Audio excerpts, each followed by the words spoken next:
If you think that, we wouldn't know right from wrong. We'd have no concept of good and evil, or the right action or the wrong action, or the right thought or the wrong thought, if we didn't have the permission of a supernatural celestial dictator. If that's where our ideas of good and evil come from, then let me ask two questions of you. Now, we heard a challenge from Mr. Hitchens. In this debate, atheist Christopher Hitchens believes he has found a way to challenge the Christian worldview on morality with two key questions. However, as you'll soon see, Christian scholar Dr. John Lennox quickly deconstructs these arguments. First, let's take a look at the questions. I'll ask the questions and I'll leave it with the questions. And I hope I'll get a response later. You must now, ladies and gentlemen, if you believe this, you must tell me of a right action performed or a right statement, moral statement made by a believer, such as Dr. Lennox, that I could not make myself or couldn't state myself, something that only he could do as a believer that was right and moral, and I could not do because I'm not a believer. I've asked this question in a lot of places now and to a lot of people, including senior bishops and archbishops and others. I have not yet had an answer to it, and there must be a good answer if they are to make the claim that faith licenses morality and ethics. And then, my second question, corollary question, much easier. Please think of a wicked action done by someone purely because they are a person of faith. Think of an evil thing said or an evil thing done that is only done because the person is religious. You've already thought of one.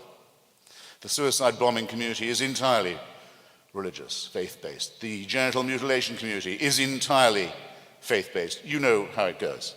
While these two questions hang in the air, I will bow out, let you brood on them. I hope you'll feed some of them back to me. And once again, my thanks, and back to Dr. Lennox. Now, let's listen to how John Lennox responds to these two questions, and how we, as believers, can address similar challenges if they come our way.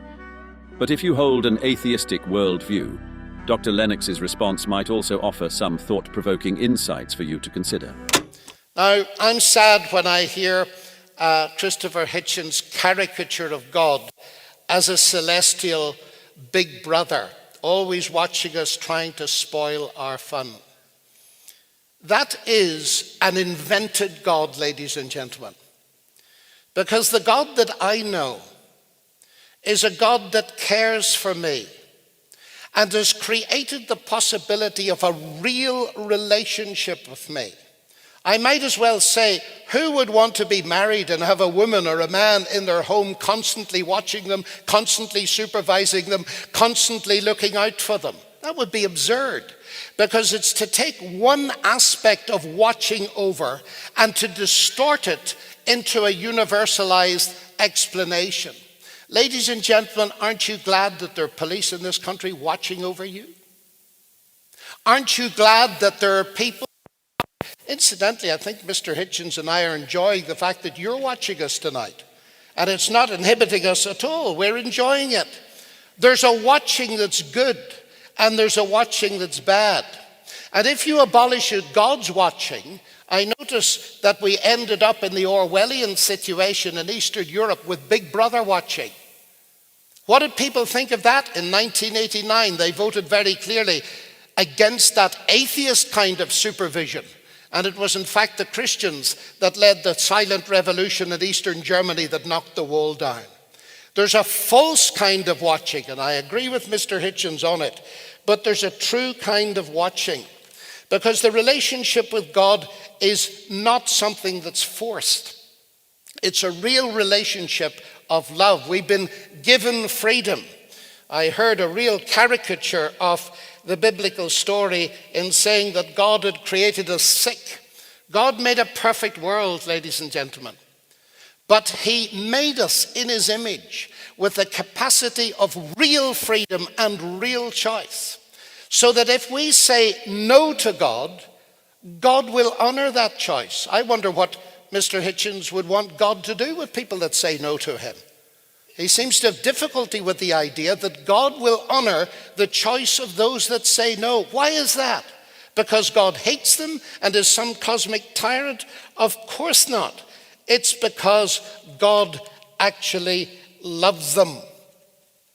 Now, these things are sometimes hard to grasp because there are so many distortions of God around in the world. And that's why, again and again, I come back to look at the person of Christ who reveals God to me, to look at his love and his friendship and his care. And if I ask myself the question, would I like to be in the company of that person permanently? My answer is a resounding yes. I can think of nothing more liberating and nothing more utterly magnificent that expresses the greatness of God. Now, we heard a challenge from Mr. Hitchens that he throws out all over the place. Can we think of a right action that can be made only by a Christian and not by an atheist? It's actually a very subtly interesting question to me, because there are certain presuppositions behind it that I'd like to briefly deal with in closing. One is this: from where I sit, ladies and gentlemen, whether a person is an atheist or a Christian or anything else, they are made in the image of God, and therefore they are moral beings. Therefore they're capable of seeing good and doing good. And sometimes my atheist friends could put me to shame.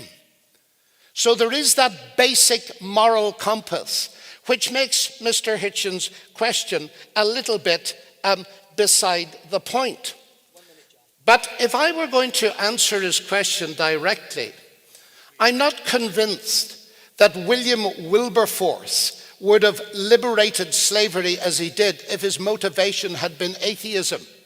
Because I noticed that Wilberforce liberated slaves only to have slavery reintroduced by Nazi Germany and communism in the 20th century. There is no guarantee, ladies and gentlemen, that the abolition of God will mean the abolition of the captivity of man. But my final answer to his question is this: can I name a good action that no atheist could do? Yes, I can. I can name one that no person of whatever worldview could do, and that is to give his life for the sins of the world. It is that characterized Jesus Christ as the one who was God, and that is unparalleled in its majesty and in its confirmation that God is truly great. Romans 2:12-15. For all who have sinned without the law will also perish without the law, and all who have sinned under the law will be judged by the law. For it is not the hearers of the law who are righteous before God, but the doers of the law who will be justified. For when Gentiles, who do not have the law, by nature do what the law requires, they are a law to themselves, even though they do not have the law. They show that the work of the law is written on their hearts, while their conscience also bears witness, and their conflicting thoughts accuse or even excuse them on that day when, according to my gospel, God judges the secrets of men by Christ Jesus. God's moral law is superior to human laws because it reflects his perfect righteousness and is universally applicable. In Romans 2:12-15, Paul explains that both Jews under the law and Gentiles without the law are accountable to God. His law is written on the hearts of all people, transcending cultural boundaries and judging not just outward actions, but the heart's intentions. Unlike human laws, which are often flawed or biased, God's law is impartial, just and rooted in his perfect nature, making it far greater than our own. God bless. If you are looking for more answers or seeking more encouragement, click on the screen now.